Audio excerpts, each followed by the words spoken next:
Hello guys, இந்த video நம்ம என்ன டிஸ்கஸ் பண்ண போகிறோம்னு பார்த்தீங்கன்னா, நம்ம மார்கோ படத்தோட விமர்சனத்தை தான் இந்த வீடியோ நம்ம டிஸ்கஸ் பண்ண போகிறோம். அதுக்கு முன்னாடி நீங்கள் இந்த சேனல் புதுசாக அந்த சேனல் சப்ஸ்கிரைப் பண்ணி பெல் ஐக்கனோட கிளிக் பண்ணி வச்சுக்கோங்க. வாங்க நம்ம வீடியோக்குள்ளே போகலாம். நம்ம மார்கோ வந்து நம்மளோட உன்னி முகுந்தன் வந்து நடிச்சிருக்காங்க லீட் ரோலில். இந்த படத்தில் வந்து ஒரு பெரிய பட்டாளமே நடிச்சிருக்காங்க.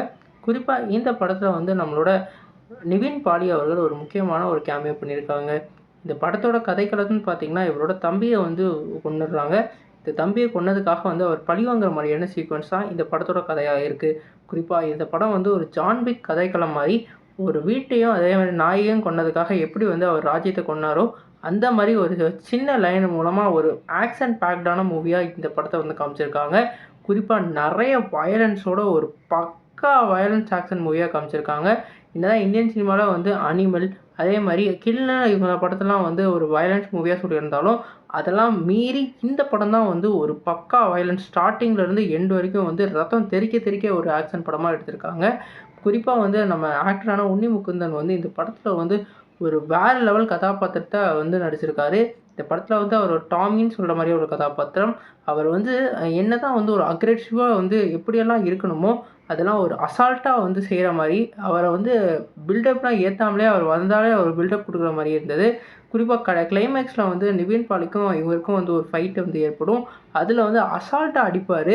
குறிப்பாக வந்து நிவின் பாலிக்கு வந்து இந்த படத்தில் வந்து டைம் ஸ்பேஸ் வந்து கொடுத்துருந்தாலும் அவரை வந்து ஒரு டம்மியான கதாபாத்திரமாக தான் ப்ளே பண்ண வச்சுருக்காங்க.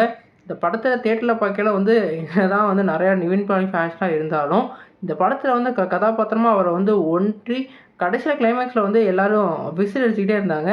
அந்த விசில்லாம் எதுக்குன்னு கேட்டிங்கன்னா, உன்னி முகுந்தனோட அந்த அப்பியரன்ஸ்க்கு தான். குறிப்பாக அதில் வந்து நிவின் பாலி அடி வாங்கிட்டு இருப்பார். ஆனாலும் வந்து அடி வாங்குறதெல்லாம் தாண்டி இவருக்கு வந்து ஒரு ஃபேன் பேஸ் வேறு லெவலில் க்ரியேட் ஆகிருச்சு. குறிப்பாக வந்து கருடன் படத்தில் இந்த அவர் வந்து ஒரு முக்கியமான கதாபாத்திரம் ப்ளே பண்ணியிருப்பார். அதுக்கப்புறமே தமிழ்நாட்டில் வந்து நல்லா வந்து அவருக்கு வந்து ஒரு ரீச் கிடச்சிருக்கு.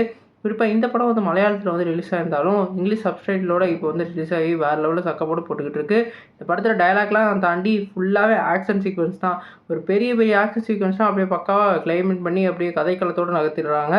இந்த படத்துக்கு வந்து டியூரேஷன் ரொம்பவே அதிகமாக இருந்தாலும் எதுவுமே போர் அடிக்கிற மாதிரி இல்லை. ஃபுல்லாகவே ரசம் தெறிக்க ஸ்டார்டிங்லேருந்து எண்டிங் வரைக்கும் காமிச்சு ஒரு பக்கா என்டர்டெய்னராக கொடுத்துருக்காங்கன்னு தான் சொல்லணும்.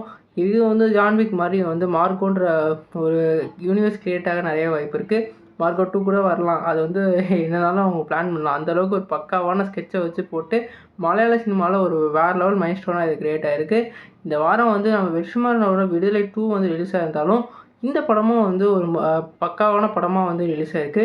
2 படத்துக்கு தான் இப்போ காம்படிஷன்னு சொல்கிற மாதிரி அந்தளவுக்கு ஆக்ஷன் பிரியர்லாம் இந்த படமும் அதே மாதிரி ஐடியாலஜிகளை பிடிக்கிறவங்கலாம் வந்து விடுதலையும் வந்து புகழ்ந்துக்கிட்டு இருக்காங்க.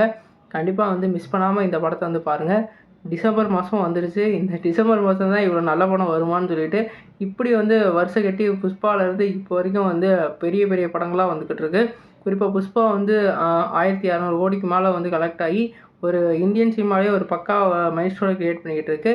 இந்த படத்துலலாம் வந்து நம்ம பார்க்கையில வந்து இந்த வருஷத்துக்கு டாப் 10 வந்து கொடுக்கலாமா வேணாமான்னு யோசிச்சுட்டு இருக்கேன். அதை வந்து நீங்கள் இந்த சேனலில் போடலாமா இல்லையான்னு சொல்லிட்டு கமெண்ட் பண்ணுங்கள். இந்த வீடியோ உங்களுக்கு சாட்டிஸ்ஃபைடாக லைக் பண்ணுங்கள். இந்த சேனலுக்கு புதுசாக சப்ஸ்கிரைப் பண்ணுங்கள்.